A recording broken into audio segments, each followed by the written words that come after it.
un été à Hossegor, au tout début des années 60 donc, que la rencontre entre les Mitterrand et la famille Pinjot, qui est une famille clermontoise très bourgeoise, très conservatrice aussi, très croyante, donc se fait. Et c'est au fil de dîners entre les Pinjot et les Mitterrand que les œillades se produisent entre un François Mitterrand, encore une fois sûr de son pouvoir, un peu taquin, très séducteur en somme.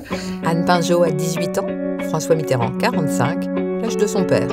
Et puis, elle va monter à Paris pour suivre ses études.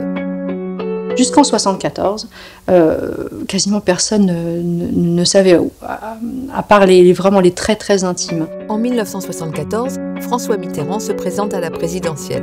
C'est aussi l'année où Anne Pinjot est enceinte. Là, c'est la panique.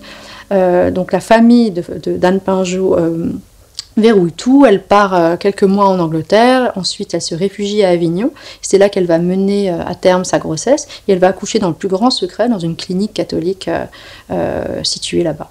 Au moment du débat du second tour de 1974, Giscard ne sait peut-être pas encore qu'Anne Pinjot est enceinte. En tout cas, il sait que François Mitterrand entretient une liaison avec elle. La première personne qui a osé, de manière subliminale, se servir dans une campagne présidentielle de la vie privée de son adversaire, c'est Valéry Giscard d'Estaing.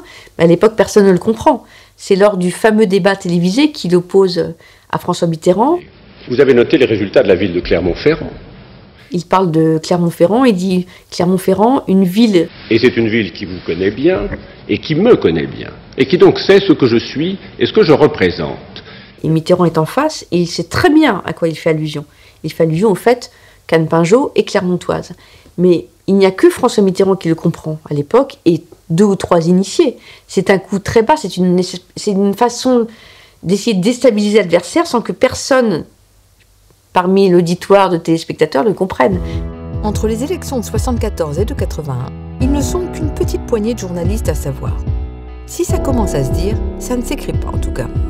Mais là, moi j'ai été informée par une journaliste du Point qui est venue me dire un jour, ben voilà, je t'assure, il y a un autre enfant. J'ai dit, écoute, c'est pas possible, il est pas fou quand même. Il va pas avoir ça 2 ans avant son élection, une élection en 81, il va pas savoir.